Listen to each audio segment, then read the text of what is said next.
Okay, everyone, thank you so much for coming. It's pretty incredible, the turnout, and just having had conversations with all of you.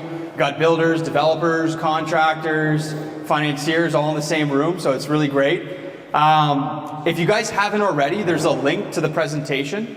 If you didn't scan it before, I'll just pull it up one more time quickly for anyone who didn't get a chance. There's the Wi-Fi code. It'll allow you to just follow along, and there's some downloadables, there's some copy and paste prompts that you guys can use and take away today. Everyone's going to get access to the presentation, so you won't miss anything. But we're just going to get started. So just to quickly introduce myself, my name is David Mill. I'm the CEO of Scelta, and joining me is... My name is John Langlois. I'm the CTO at Scelta. And we just wanted to start with, why are we here today? We're here to build a company brain. And in 2026, that is your company's most valuable asset. So we're going to show you guys today how to get started, how to start building it, how to get your team members involved, and then some quick guides that you can use when you leave today to start yourself. But before doing that, we have to thank the team that made this possible. Chris and the render team, thank you guys very much for making it possible. Grace and George Chandler, thank you guys. So we've been working with the render team for just over 2 years now. We started with field management, and then we worked our way into AI, but had we not done all that groundwork of interviewing and getting to know their team and going through some of the pain that we went through together, we wouldn't nearly be where we are today. So they did a lot of the groundwork that we're going to discuss today that you guys can do as well. So just for some nostalgia, this was the first time we got together at their office. This is back in 2024, December, writing their first set of instructions for their company brain. So we're talking how you do scheduling, how you do estimating. So they went through a lot of the work that we're going to go through today already, and that's why their team is getting the most out of AI today. So thanks again, guys. Okay, so I always like to start with what you're going to leave with today by the end of the presentation. We're going to go over the idea of what is a company brain and why it's necessary, the file that you need in order to instruct the company brain.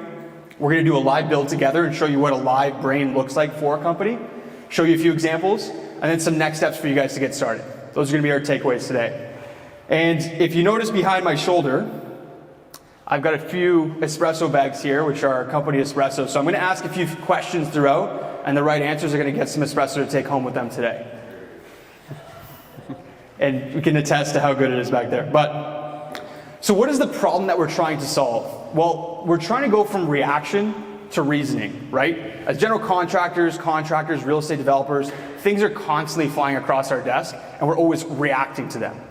So we want to stop reacting and start being able to understand the scenario, find the benchmark, find the consistencies, so we can start to train our AIs to react to those scenarios. So we're doing less firefighting, and the idea is that a lot of you guys in this room, how many of us are already using AI? Almost everyone. How many of you guys are using AI every day as part of your day-to-day? Okay, so we're already using it. Now, the interesting caveat is that many employees, many team members in your company are probably already using AI on their own personal accounts.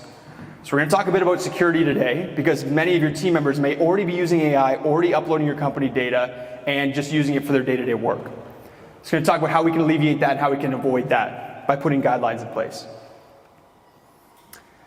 So everybody here is really good at using AI already, because you all work on very detailed construction projects, right? You put together very detailed scopes of work, detailed sets of drawings, and you perform based on that work. It's the same thing with AI. You need to give it very detailed sets of instructions, very detailed documents, and it'll perform the best. So luckily in here, you're already part of that 1% who are the best AI builders. So the way that we broke it down, how to build a company brain, is we understood that your company is already built up into pieces and into divisions. So all of us in here, we have sales, we've got marketing, operations, accounting, finance, and the field. We're all managing similar pillars of our companies, right? I think we can all agree to that here. But now imagine if you broke up all those divisions in your company into a series of buildables. So for operations, you know there's a series of people and actions that have to happen in operations. Same with accounting, same with finance.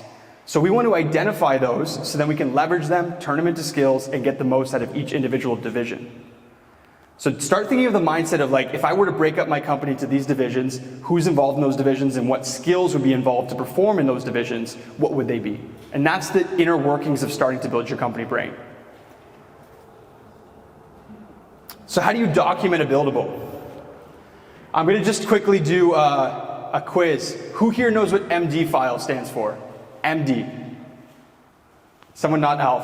Markdown. Markdown. I'm going to grab you one of these. First win, okay. Okay, so, but can anybody define what is a markdown file? Yes? Basically like a Google Doc, or it's like a TXT file, like a super stripped down document. Exactly. AI can read more efficiently.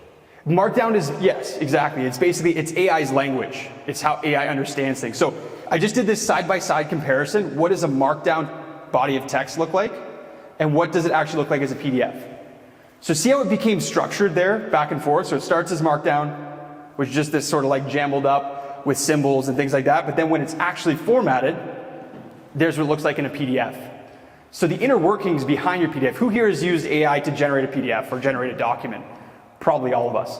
So it really starts with markdown and then it gets generated into a PDF or a Word document. So that's what it looks like behind the scenes. And why are they important? Because every buildable and every role you define in your company has to have a supporting markdown file. Now, markdown is a list of instructions of what that person or function in your company has to do to train the AI. It's not software you have to buy. This is just the way that AI is going to read it. So, as I was saying, every answer starts with markdown. So AI, have any of you guys ever asked a question to AI and see like it's thinking, it's cultivating, and you click that and it's a drop down, you can see it writing things? Well, a lot of the times it's writing that in markdown. That's what you're seeing. So that's the way that you need to train it.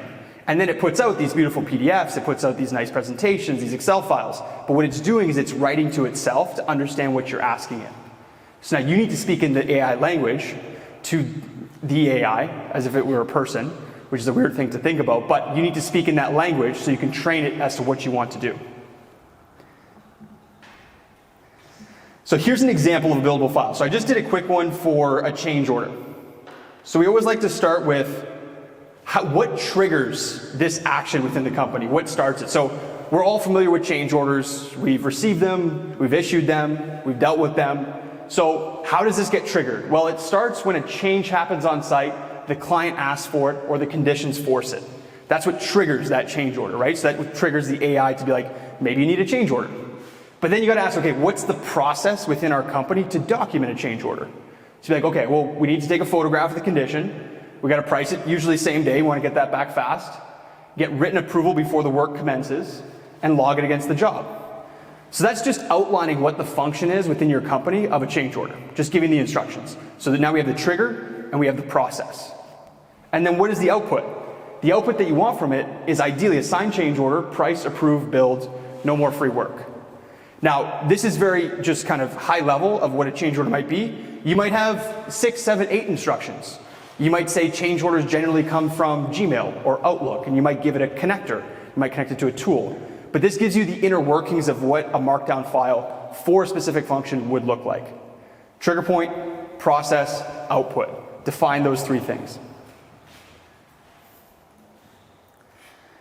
Now, this sounds like a lot. It sounds like a lot of writing, a lot of work, but really 60 files, I've seen companies have, say, 60 markdown files and have a lot of success with AI, just by having 60. So that means just, we took those 6 divisions, and we broke it up into 10 functions per division. So let's say 3 roles, 7 actions, but very detailed instructions. You have a pretty full-fledged, now you're really working with AI. It's starting to get to know you a lot better, right? So I like to break it down just so people don't feel overwhelmed. And the cool part is that your best people are already running these skills every day. It's just inside their head. So oftentimes it's just a matter of sitting down with that person, whether it's the estimating department, whether it's accounting, whether it's sales, whether it's marketing, and just understanding what do the functions of your day-to-day look like, right? If you were to identify them. And then could you explain them to me? As if we're bringing on a brand new person, and that brand new person is the AI, and you need to train them step by step by step. That becomes your markdown file. So a good benchmark is to have at least 10 of these per division within your company. Roles and functions.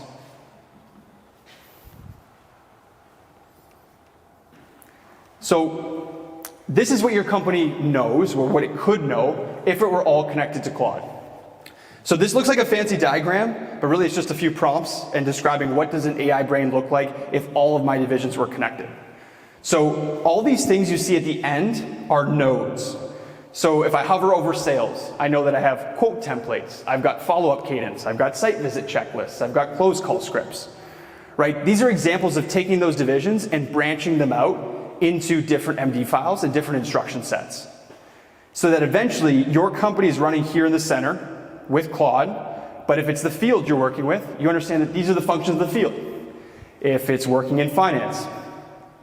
Now there's a little caveat, which I was speaking with the gentleman earlier, is there's also safeguards and guardrails, right? It's not gonna automatically connect to your accounting software and be brilliant and just start working for you, right? There's different permissions you have to set up, right? There's different guidelines, there's different guardrails. So you need to be able to understand and navigate those before you just open it up to the entire team. But once you have it set up, your company will very much look like this interconnected web with all the divisions speaking to each other and all the functions of those divisions speaking to one another. So that when anything comes up that's recurring, and whether it's a document heavy or repetitive process, you have an instruction set ready for it that you can then act on. I'm about to do a quote, I'm about to do a change order, I'm about to do a call script, I'm about to do whatever you're about to do. There should be an instruction set that you can call upon to then perform that task. And the whole idea is just increasing that productivity and still maintaining accountability. So whatever it outputs at the end of the day, you're still accountable for what that outputs. Just heard an excellent line even before starting this, is that like accountability is not going to go anywhere. Whatever we generate with AI, we're still going to need to be held accountable for. So we can understand that it can do all these things for us, but at the end of the day, we need to review that and be that human in the loop. Now, I'm just going to give you an example. I like analogies. So, two favorite films, 50 First Dates by Adam Sandler. Anybody watch that film? Got a few of us? Okay, so for those of you who haven't, Adam Sandler has to go on 50 dates with the woman that he loves. But unfortunately, she has amnesia. So every day, he has to remind her why they're in love and go on a new date. It's sort of like if AI never knew you, and every day you go to use it, you have to retrain it on who you are. That'd be frustrating, right? It's like going on 50 First Dates. Every time you go back to the system, you need to retrain. If you don't have these files I'm talking about today, if you haven't trained it, if you haven't built up the memory or the context, it's not going to know who you are. And it's going to be very frustrating to use the AI. But on the flip side, for those of us who have watched Iron Man and Tony Stark, he has Jarvis, right? But Jarvis, back in the day, looked like this magical thing that none of us would ever have capability of using in maybe 2080, 2070, whatever it is. But that's like you having Jarvis that understands all your job functions. So when you sit down at your computer in the morning, you can feel like, you know, I'm Tony Stark in the sense of I have all of these agents that understand me. I have all these projects that have all the context, and I have all these skills that I can leverage, right? So you don't want to be Adam Sandler, you want to be that Robbie Downer Jr. type energy. Just to put it into an analogy for everyone. Then, where it gets even better and you can start doubling down on these skills, is now when you start connecting your different tools. So whether that's an Excel sheet, that you're connecting your different Excels for your budgets or your estimates, whether that's your Gmail. How many of us in here are Gmail versus Outlook? Gmail? Outlook? Okay, so you definitely have some Copilot users out there. But once you've made these connections, when you go into AI, it's going to ask you, what are my permissions? What can I do inside these tools? So I recommend to everybody reading those permissions before making the full connection. Because yes, it's all great when it's connected. It's great that it reads your stuff and it acts for you, but it's not great when it acts in a way you don't want it to. So as soon as you hit that connector, it's going to say never allow, always ask for permission, or always allow. So you have the function of send email, draft calendar invite, create Excel. You have the control as to which you're going to allow it for those connectors. So just to recap, it goes on the different divisions, the markdown files within those divisions, the roles within those divisions, and then the tools that those divisions use, which then brings in the tools that you're already using.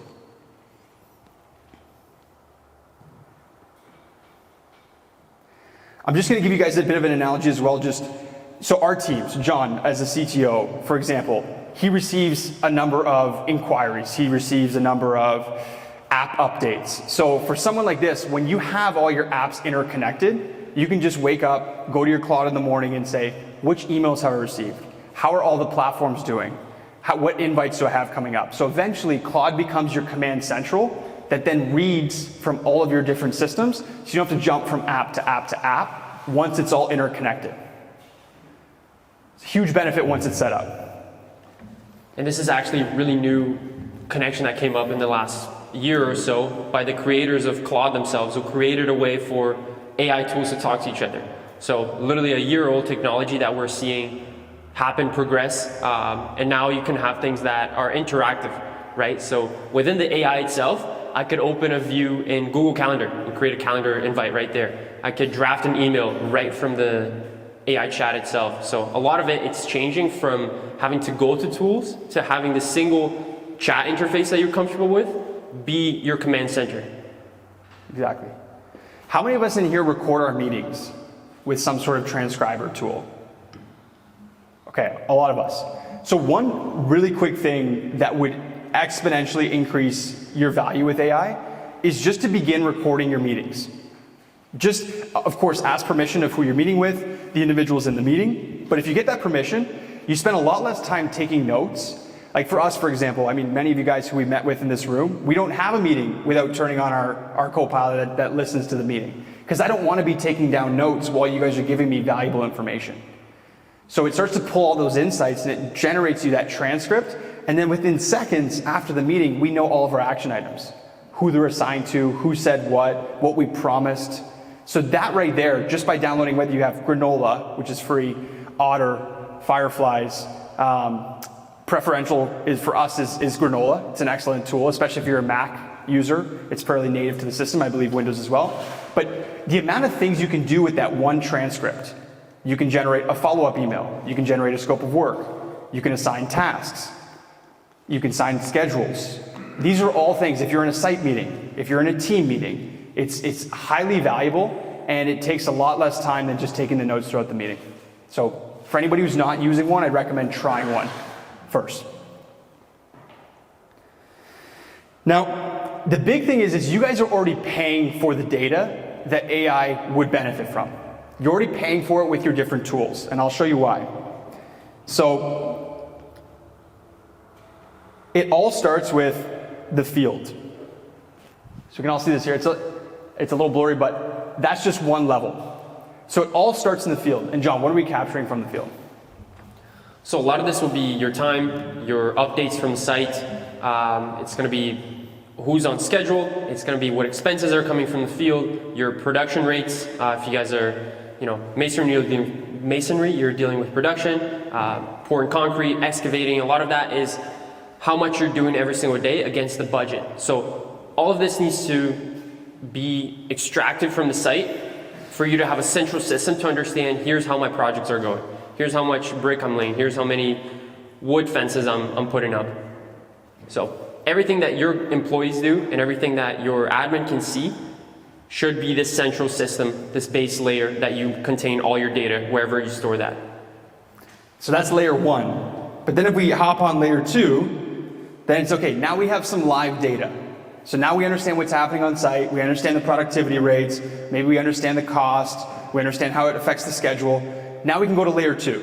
But you can't go to layer two if you don't have layer one. You gotta somehow extract that information from site to get to layer two. Now, where it gets even more interesting is layer three. Now you can start recognizing patterns. Now you can benchmark things. Once you've had 4, 5, 6, a dozen jobs run through your live site data, then get all that information and start to recognize how long does it normally take us? I mean, we have a plumber, for example, a large plumber on our platform, and they know down to the 2-bed, 2-bath unit how many hours to the minute it should take their team to normally go in and do the rough-ins for that unit. Right, because they've been able to do 5, 6, 7 condos on the platform, so now they can benchmark and they know what to hold the standard to. Right, so you can start to benefit from those benchmarks. And I just got it, pattern recognition and benchmarks. Those are the layers that you're looking for out of the AI, and that's how you can start to build and compound on the information that you have. Now I figured this might be a little bit easier to see in white, but to see at the top, that's where Claude comes in, right? So you actually have to earn the layers to get to the top. You go from the field to the line of information, to the patterns, to the benchmarking, and then that's where Claude gets the most leverage out of those layers that you're doing. A lot of people like to start at the top, and then they wonder why I don't have the information I'm looking for, because you didn't start by capturing the data from the field. Here's a bit of an easier visual to see it. Field data extraction, live job financials, pattern recognition, benchmarking, and pricing power. So a lot of us maybe are already on level 2. We already have project management apps where we can track a lot of live data. But have we gotten to the point where we can start recognizing patterns, where we're benchmarking now, and then we're leveraging Claude? We don't want to jump right to the top, but we want to be able to capture from base and work our way up.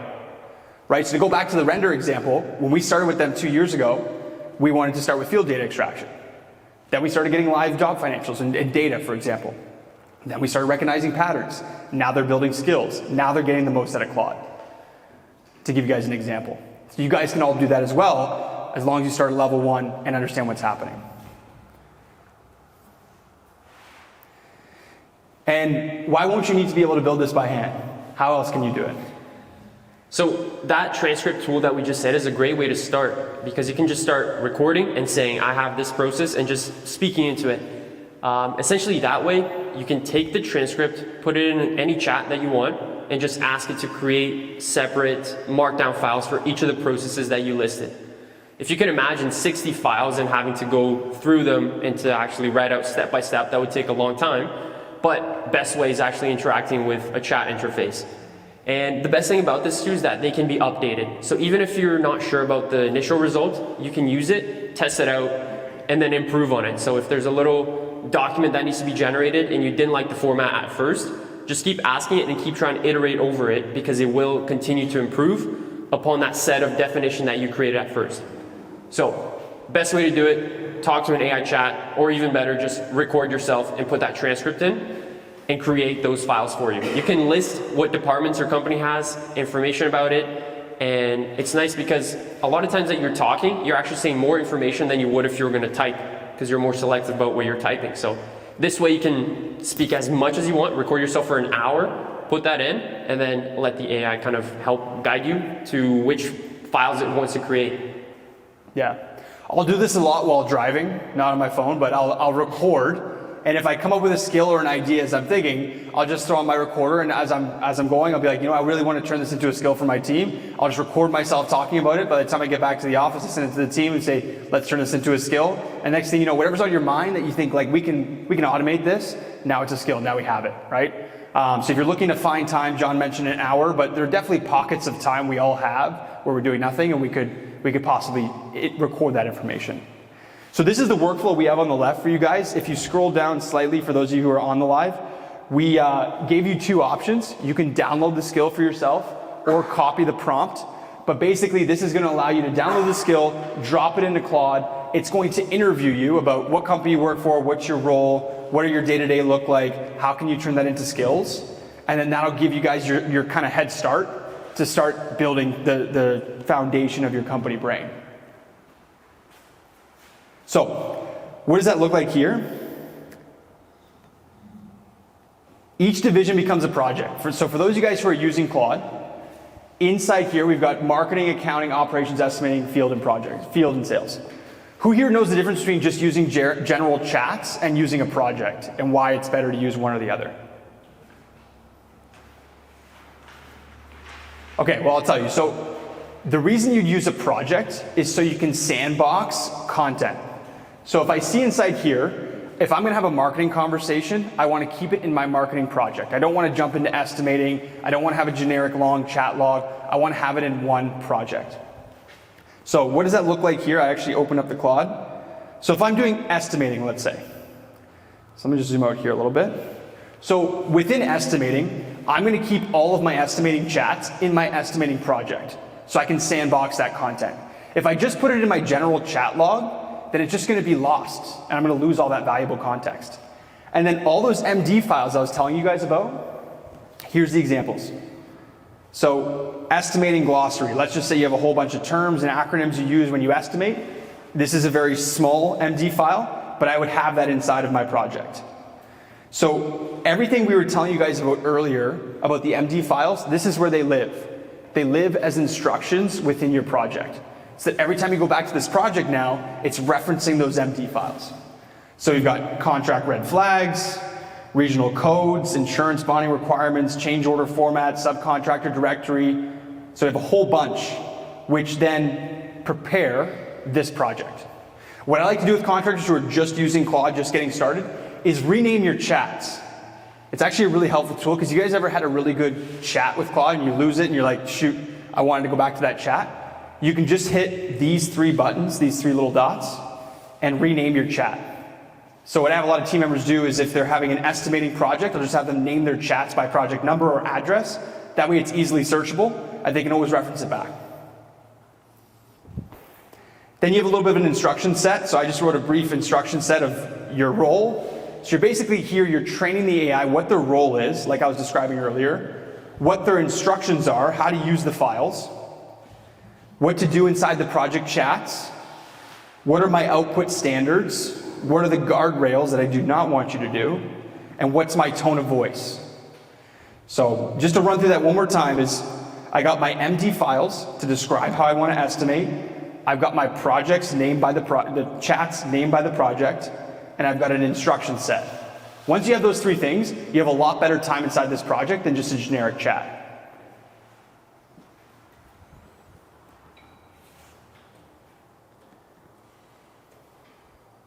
So I'm just going to pause there before we go on to security. Do we have questions about MD files, setting up your first project, so building out context, any of those tools? Okay, and we're doing our job. It's pretty clear? Okay, awesome. Okay, so now we're going to get into a little bit about security, right? A lot of us are concerned with using AI. It's a new tool. How can we use it properly? How can we use it safely? How can we share it with our team members? So, John, what can AI access right now? So, as you guys can see, it can only access what you give it. So, an AI system is trained on publicly available information from the internet, and it has a general knowledge base, same way that you would search something on Google. The AI may be trained on certain types of data. Now, whenever you drop a new file in, it can actually use the data it has plus your file. And whatever someone types, and then whatever connector you give it access to, it only will ever have access to the data you allow it to beyond the point that the baseline that it has. So every time you upload files to that project, it will have access to its overall knowledge base and then the files that you've uploaded. Whatever you type in, so every time if you type in a password, if you type in personal information, it will then have access to that information. But if you don't type it, it can't find that if it's not on the internet. And lastly, when you guys saw all those connectors to Excel, to Google Drive, to those financing systems, it only has access to whatever you scope it to within those systems. So when you think about it, at the end of the day, it's not different than any accounting software, any ERP software, because it has the knowledge that it's contained to, and then whatever you wire access to. So these 3 doors are the main ways that any AI system would have access to your data. In the same way that you wouldn't hand every employee admin access to your accounting software, you wouldn't do the same with AI. So if you ever add a connector and then you just click, allow it to write and read everything in this program, so you can update whatever, delete whatever, that's usually where you find a lot of things going wrong. If you've ever seen those videos on the internet, people saying, I let this AI system take over my computer and deleted all my personal files and you can't get it back. And it's an issue of how much access you gave it to an unknown system who can go off the rails sometimes. So it's not a set of instructions that will always follow it. So sometimes if you do give it more information than you intended to, it can do harmful things there. So I want to give you guys 3 things you could do today to manage the 3 doors that could be entered for AI. So first things first is training your team. So if you're a company that is interested in using AI, understand what tools is your team currently using. Because as I mentioned before, it's very likely that some of your team members are already using their personal AI. I'd be hard pressed if somebody had 3 bids due by Friday, they're not somehow using ChatGPT or a little bit of Claude or Gemini or one of those tools, right? So understand first who's using AI, right? Because every time they use their personal AI, you're losing that context. And there's some exposure to your company data. So first things first, put that in place, understand what your team's using, and build a guideline for what tool that your company wants to commit to. Pick that one AI tool that you're all going to commit to, that way you can oversee it and understand what your team has access to. And then you can give out accounts yourself rather than them using their personal accounts. That way you can manage and maintain. If that team member ever were to leave, you can remove them from that account. You want to consolidate your connections. So oftentimes the admin of the account can see every connection that the tool has access to. So when you do go to your Claude settings, you can see inside, okay, what connectors do we have access to? And you can shut certain ones off. So there's certain connectors you're unsure of. We always recommend companies start with 1, 2, 3 connectors before giving people access to any connector that they want. So turning off those initial connectors and only allowing read-only access, that way it doesn't act on your behalf, and sandboxing that for the team members who are using connectors. And lastly, a very important thing is turning off training. So if you guys ever start using an AI tool, whether it's Claude, ChatGPT, make sure you turn off the training. Because if you guys ever get worried about the way you price your client information, if that's going to end up in an AI system that someone else will be able to use a few months down the road, that's what training data does. You give access so that the AI can then improve itself over that. So when you opt out of that, there's usually toggles. I know in Claude there is some. ChatGPT, they're required to have that. And then that's making sure that that's not leaked for future use. But then also understanding data retention. So that's when you upload something, if that's going to go to someone's servers, so Claude servers, ChatGPT servers, how long is that data going to stay there, and what are they going to use it for? Are they selling my data? Are they known to leak data? So all these things you can analyze and ask. And these companies should have policies that are listed. Here's exactly what we do with your data. Here's how it gets backed up. We never share with anyone. So understanding the difference between training data, which is helping to improve the model, and data retention, which is just storing it in a database for them to make sure your chats come up again.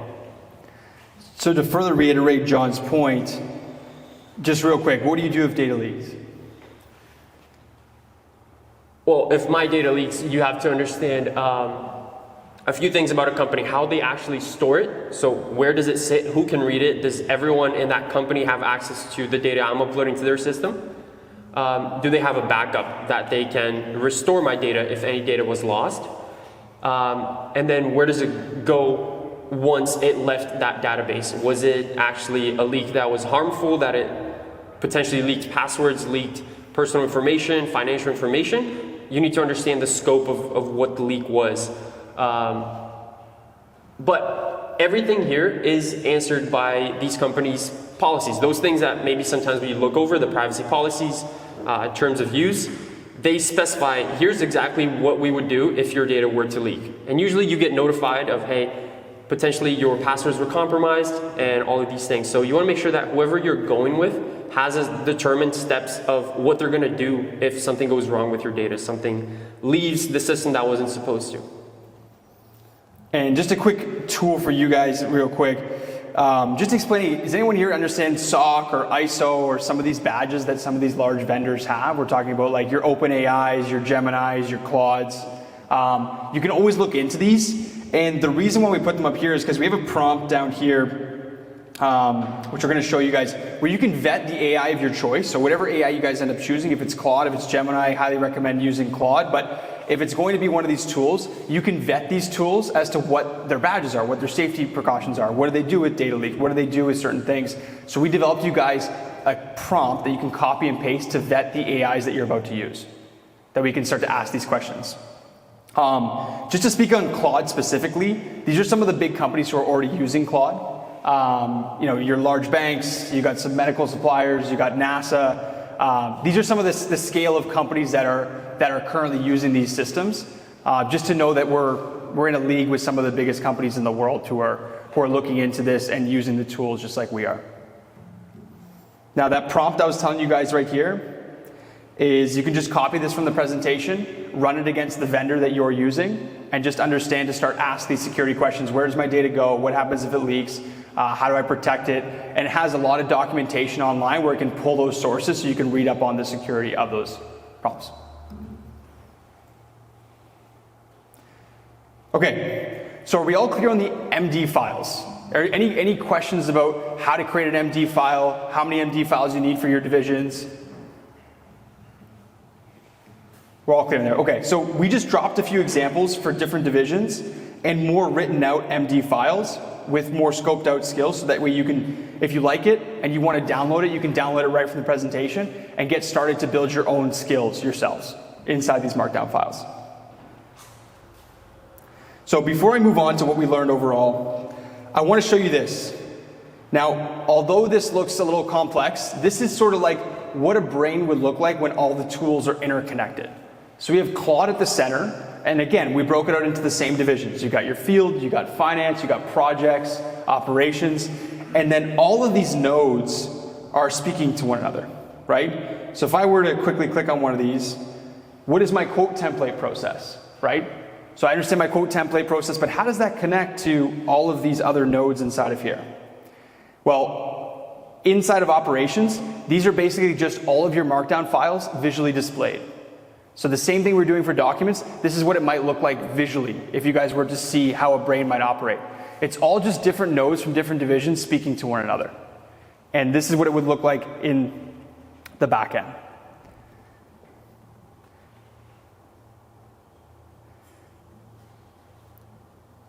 Okay? Okay, so just to recap what we learned today, the why. Why is it worth having a company brain? I think we all understand that in order to get the most use out of AI, we need to set it up properly to get the most out of the company brain. The MD file is the instruction set for the company brain, the different divisions, the different functions within those divisions.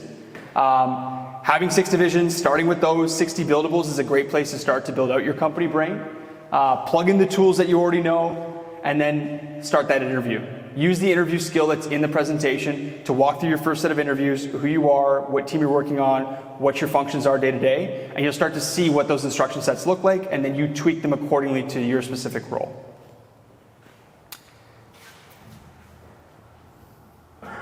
So there's 2 ways if you guys want to continue to learn about AI that we have with our team. Is you guys have probably seen these banners here, AI for Contractors. We've got about 156 contractors who meet every week. We talk AI, we talk about new tools that have launched, talk about skills. If you have any issues, you come to us. We basically build skills together. We show our platforms on the company brain, what ours looks like, what we do with companies. So if anybody's interested, you can just scan that, join for free, and you'll get the updates that we send out weekly. And then the other one is just book a meeting with our team, which I know some of us are going to have a specific meeting for your company and what you're looking to do with AI. I know this is more general for everyone to start building their company brain, but if you have specific problems you'd like to tackle, then please book a meeting with us and we'll be happy to set up that meeting with you. So I'll just, the QR code is also here, but I will get to that after sort of like defining where we are today, right? This is probably one of the biggest advancements since Wi-Fi, right? It's having AI and having the capability. But we need to do it properly, we need to do it carefully, we need to set it up so it knows us. So the best way you can do that is to run that first prompt, get that interview, and then join one of our different communities if you want to learn more. And now I'm going to open it up to questions. And there's that QR code again if you'd like to join the community. At the beginning, maybe I missed it, but you're setting up a company brain, which applies to share across your company. So a lot of what you talk about is like sounds sort of like one individual kind of working independently and creating the brain. How do you publish it? How do you share? How do you get everything put in? How do you control those permissions? Yeah, it's a great question. So if you're doing it right within Claude itself. Do I get coffee? Pardon? You get a coffee bag for the great question? Yes, we can do that at the end. We have a few more Q&A we got to get for that coffee bag. But if you go to your Claude project and you see the share button, it's sort of like sharing a Google file or a Google folder or a Microsoft OneDrive. You just hit the share button here. And this is a demo account, but if you do have a team account, you can just invite people via email. So you have 2 options when you create a new project. So if I go here, I can either create a private project or I can create a team project. So once you do that, then you just enter the person's email. And we found if it's the estimating department, you share it with the estimating department. And you can keep private and then company-wide projects. And then it depends on who you like to share with based on that company's email.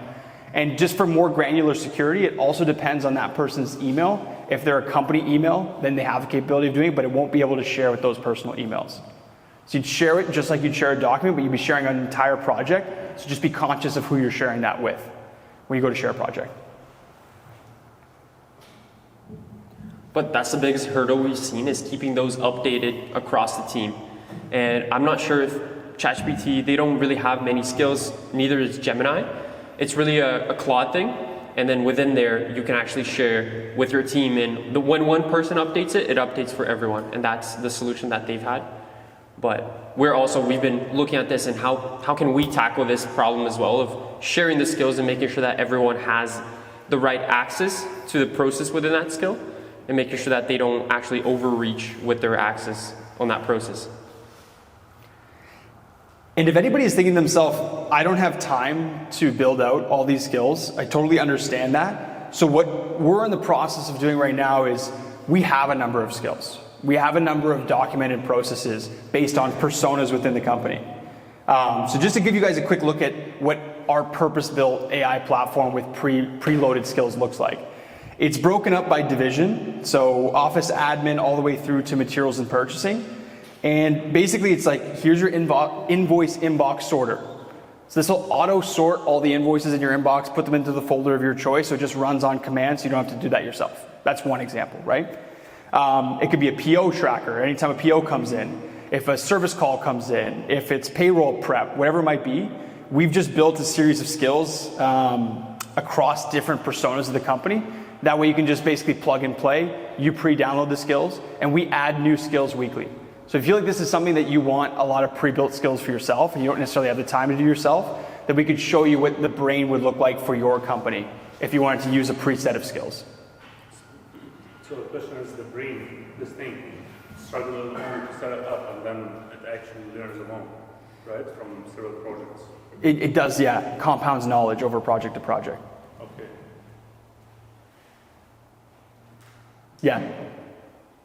Al. David, explain how, when you have a project, how you upload, like, say, a set of documents using the context application, right? Where it's in the knowledge, it's a knowledge to or knowledge piece of information for the whole project. So when you ask a question, it's specific to that project.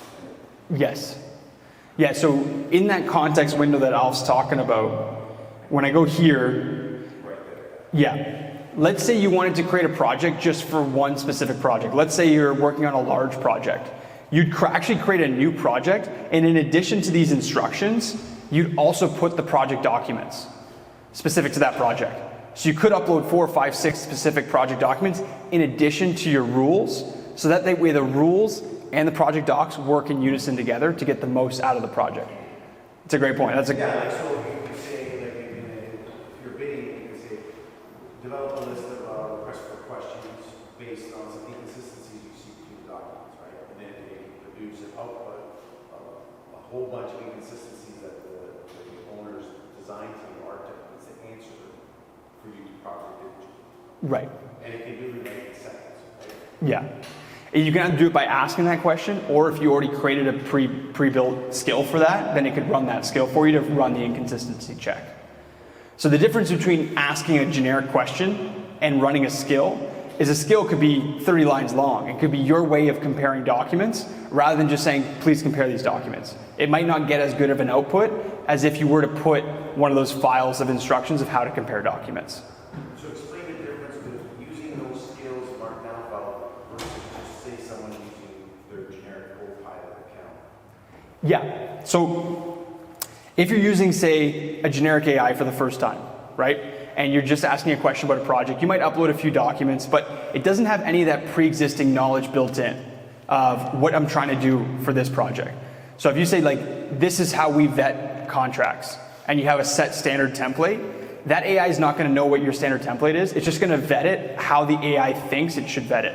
It's going to kind of take its own route as best as it can and create an output for you. But if you guide it and you gave it those instructions through a purpose-built AI, whether it's this platform or whether you guys try and build some of the skills yourself, these MD files, you'll get a more specific output to what you're looking at. And it's night and day, yes. If you upload a specific skill set, if you down the road don't want to use that skill set anymore in, say, Claude, is there a way to replace it or just remove Yeah, that's a great question. You can go into your settings and there's a button called skills, which are basically your MD files, and you can check them, which ones you have, and what the instructions are. You could tweak them or just remove them entirely. Yeah, you have full control over that, and what you're even down to the memory. So there's an interesting button too when you're in Claude of clicking on your memory and what it remembers about you. And if the memory is starting to get a bit skewed, you can go in and tweak that memory so it gets to know you a bit better as well. So yes, you have full control over those skills. Yeah. Are there best practices on backing up your data out of the system in the event that Donald Trump says that they can't export it to Canada or you can switch models? Like, can you have all your skills and all these files automatically replicate and be backed up on your personal drive system or your company drive system? Yeah, that's a great question. I would mention Git, but I'll let John. Yeah, with structure, these are just text files, so we ourselves keep them in Claude, but then you can actually, for organizations, you can sync them with GitHub, which is just a file storage, usually where companies store code, but you can really store text files. And then Claude has a really cool feature that you sync it from GitHub directly into your Claude. So your organization, if someone is updating one, that will update through GitHub, that will update Claude. And so that's our way of managing that within our own team. Yeah. Because that really becomes company gold, right? Like that's the whole, when I said at the beginning of the presentation, your company brain becomes your most valuable company asset. All those instruction sets specific to your company, the next few people that come on, like that's your training material, that's your onboarding material, that's how you operate. Those are the types of things that you really want to hold on to. And in the future, those become company assets. They're sort of like the newer version of SOPs. We've all heard of SOPs, standard operating procedures for companies. These skills become your SOPs.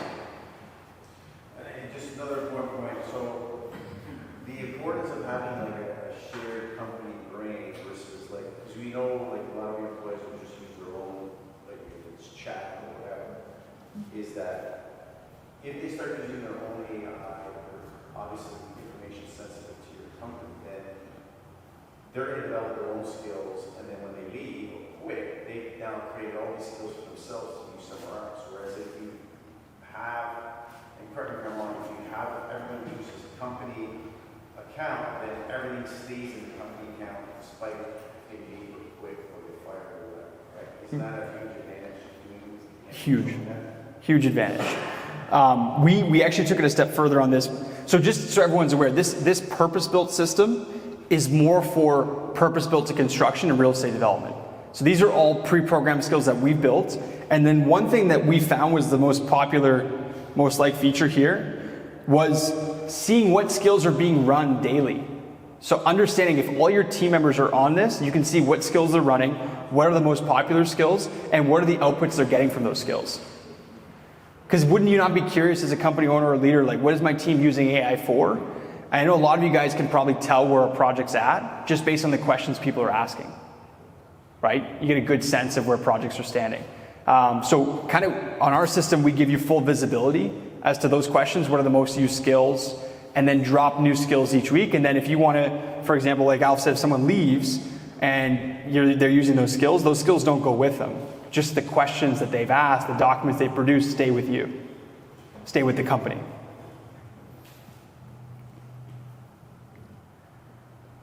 Now, one last little piece of value I want to give to anyone here. If you guys want to take a photo of this to teach Claude your business, these are the first 3 easy prompts to get started. This is also going to be in the follow-up material. But these are 3 easy prompts. The company and role, your day-to-day, turn it into something usable. This, for the individuals who told me they just downloaded Claude this morning, this is a great way to just get started and just get it to know you.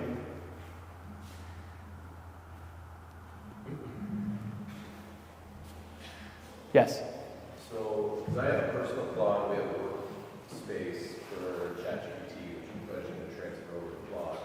If I create a workspace, then I create the company brain, everyone can have access to it. They each have their own individual account. They would each do their own individual, would they do their own interviews, and they would try to create their own, I guess I just don't know how that would all interact. Do they have access to all of this stuff in the sidebar, and they have their own stuff too? Yeah. So they have access to the projects that you share with them, and then they have access to their own set of memory. So every individual employee within your company has their set of memory of who they are, but then you can share project context. So a project doesn't have to be a construction project, it could be a division of your company too. And you can share that context with them, but they won't have, for example, how you would talk to Claude, your tone of voice. That would stay within your Claude account and vice versa in their Claude account, but it's what you share amongst the team and how it stays in that company. And can they connect their personal Gmail to a workspace Claude? No. Or like if they go into Claude and they say connect my Gmail. Oh, they could connect their like company Gmail, not their actual @gmail.com. It would have to be your @ccr.com. Okay. It would stop. Okay. Yeah. Yes. So then, for your example, if you wanted to start doing this yourself and then share it with your team members, the best way would be to start kind of division by division and meet some team leaders and then bring them on board to gain their context so that they can start to add to the projects that you've created and then slowly bring on the rest of the team, but start kind of division by division that way. And then as the administrator, you can set, I just want them to use Gmail, but only read the emails. I don't want it to actually draft an email for them. And then set those connections that they would have access to. And then skills, which ones they can already have pre-populated. So you created some, you share with them, then they could create some and share with you. And then the whole company can have that together. And then projects, like David mentioned, that's also can be maintained. Yes. So how do you connect Claude or Copilot, which is what we're using right now, to the various apps that we also use as part of our processes, whether it's we use Scelta for health and safety? So I'll pull that up while John's explaining that here. But if I go here, browse connectors. So the easiest way is if the apps you use every day are already friendly with Claude. There's this thing called Connectors, and it's basically a marketplace of all the existing apps that are out there. Not all of them, but a good majority of them. But if it's a specific app like SiteDocs, and let's say it's not connectable to Claude, then you have to look into the documentation of SiteDocs, whether there's like an API or whether there's an MCP, which gets a little bit more complex. But if it's already native to Claude, it's just as simple as clicking add and signing in, and then you're connected. But not all apps have direct connections yet. Some have like a direct connection with Claude versus Copilot versus something else. Yeah. Claude is definitely the most friendly to connect to those apps from what we found, versus a Copilot works a lot with Microsoft tools. So as long as it's a Microsoft tool. Yeah. Like for an example, like I would connect, say, Procore, right? Which one I would say, look at the Procore file for this project, give me the man count of electricians for the last week. And go into that account, pull that information into it. Like, instead of you logging into Procore and going into the reports and doing all that, you just prompt it to do that. Yes. A way to hack around that too is that Claude actually can go in and go into your browser. So we can actually go in, go around, click things within that tab group that you give it. So if you actually open it, if it's a web-based application, it could go in and actually see the application you're clicking through and actually interact with the app that way, even if it didn't have a direct connection. But that starts getting a little more tricky with the security and having access to whatever you can see. So I would usually do something like that, like we've been doing sometimes LinkedIn outreaches. Something automates and you literally see it, click, message, send message, do something. So you can see what it's doing and then be able to interact with it that way if it doesn't have that direct connection. So to alleviate your issue real quick, how many people you feel 100% confident with the way you're capturing field data? You're catching everything. But there could be more from your project management apps you're currently using. So what we did was we just, not to throw another project management tool into the loop, but what we did was we thought Claude-first. So we thought, what if we were able to build just an extraction layer that you could communicate with Claude and be able to fill in your app? Because like you said, you want to know what's happening on SiteDocs, you want to know what's happening here, right? So we wanted to build a Claude-first application. We call it the extraction layer, which some of you guys were talking to me about before the meeting, which basically you prompt the entire thing through Claude. So if you get a new job, You just upload that scope of work, you say this is the schedule, it auto-populates your app. So you rarely have to work within the app, you're just working within Claude. If you want to pull insights from your app, you just ask Claude, it pulls insights from your app. So we wanted to build the most friendly interface interconnected between Claude and the interface, which is the extractor. And then for guys on site, it's as simple as like talking into your phone and it auto-categorizes it into a daily log. If it's they want to snap a photo of a receipt, it is OCR, and it'll scan that invoice or scan that receipt, auto put it into the budget section. If it's a 300-page drawing, it'll auto sort that into 300 individual searchable titles instead of having to scroll through the drawings. So I wanted to build a very simple Claude-first interface so you can get the most out of AI, knowing that this age is going with AI and eventually we won't even look at our apps. Only the site's going to look at the apps, and then we're going to look at the AIs to read from the apps. And that's called the extractor. Just the key takeaways, MCP is the name of the connections. I'm sure Copilot has connectors as well that you could go add them. So if you search, does this app have an MCP connection? That will usually tell you if that's supported by Copilot or Claude. And ChatGPT also has connectors. Yeah. Okay. And so this is our data extraction tool. So you can see a field app that's chat first. So everything that you see here, so everything you see on the sidebar, you could actually just interact with it through just this single chat itself. So if you were to say, you know, what happened on site these past 2 weeks? Let's just, I'll just log in and try it. You can do it from the app or from Claude itself.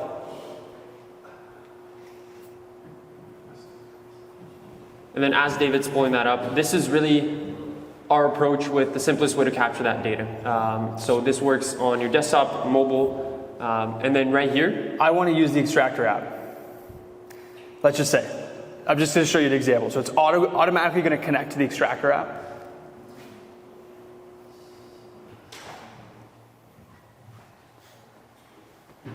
And then you want to use the Scelta team. Yeah. Okay. And so usually we'll ask you of what it can do. It will pull up the tool so I can create projects, I can log feedback, I can log, if you just went on site and you can go to Claude, take pictures from Claude and say, here's what my site walkthrough was like, put this in the app for me. Or you can say, hey, let's create a new project. So you upload your estimates and then it will populate the project, code it for you, add the people who need to be there, create your schedule, notifies the guys as it's adding the schedule. And then it will help you estimate too. When you're scheduling, if you have something come up, you need to reschedule everyone. You can just say, this came up, where would all these guys fit together? This is an example of how you can interact with this system just by talking to it, and it will actually output that for you and then put that in the app, and then the app is literally the data interface and then the notification interface. So these are all the connections we have. And so you can see we have a few things like Granola, Google Drive, and this would be the Scelta Extract app. And you can see exactly what it can do, all the tools that it can actually do. So it can get the job context, get my docs, get tasks, the weekly summary. So if you have a specific skill, that's summarize all my activity for this week. So yeah, really it's the command interface. It's the app that you really don't have to use at all. You can just talk to it through Claude or ChatGPT. Or Copilot. Yeah. So this is an example of enriching your project data. Because again, it all starts from site. So you want to extract that information from site, have the simplest interface to do it, then it enriches the company data when you go to use AI. That's how I built it. Yeah. Any more questions? Feel free to come up to us afterwards too if you want to have a chat. Thank you guys all for coming. Stick around, there's more food. I'd love to meet you guys, and we're just going to ask one more thing. We're going to do one group photo, otherwise our CMO would be very angry with me. So if we could do one group photo before everyone runs away, thank you guys very much.